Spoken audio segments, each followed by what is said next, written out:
چادر است نازک بدون روسری، بر سرش ریخته چقدر رنگ و زری، بوی عطرش پخش در بازار شد، بر همه پیر و جوان آزار شد. چون صدای کفشش آید تک تکی، مرد نامحرم شمارد یک یکی، مرد نامحرم شمارد یک یکی. ای خدایا من ندارم خواب شب، خواهرانم بی حجابند در مطب، خواهرانم بی حجابند در مطب.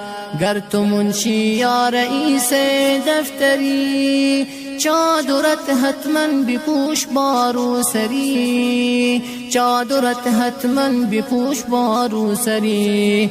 تو نشو تنها به ماشینی سوار، می کند لعنت تو را پروردگار، می کند لعنت تو را پروردگار. تو نکن صحبت با نامحرم زیاد، چون که شیطان در وسط آرد فساد، چون که شیطان در وسط آرد فساد.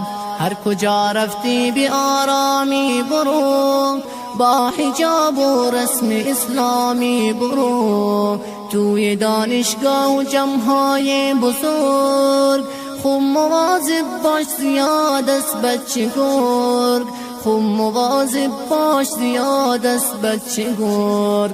از پلنگ و شیر جنگل بدترند، آبرویت را به یغما میبرند، آبرویت را به یغما میبرند. با دل و جان از شما رنجیده ام، خواهران را چون عروسک دیده ام. من نمیدانم زبان خواهران، گفتگویی را گذارم در میان، گفتگویی را گذارم در میان. بر حجاب من چاره ای پیدا کنم، بر حجاب من چاره ای پیدا کنم.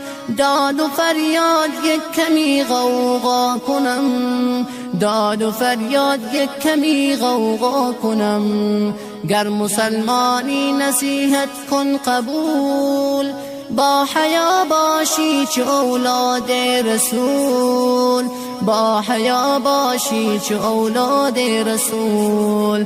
با حیا باش و در عالم شاد باش، در بهشت ذاکرین آزاد باش، در بهشت ذاکرین آزاد باش. من ندارم قصد کینه با کسی، بر بهشت و بر جهنم آدرسی. من که گفتم گردنم آزاد شد، من که گفتم گردنم آزاد شد. زیان کرد آن که نصیحت نگرفت و خاک شد، زیان کرد آن که نصیحت نگرفت و خاک شد.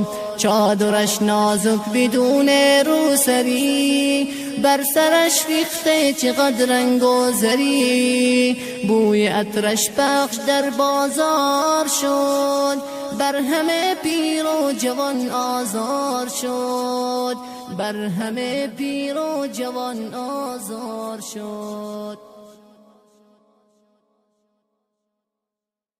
چادر است نازک بدون روسری.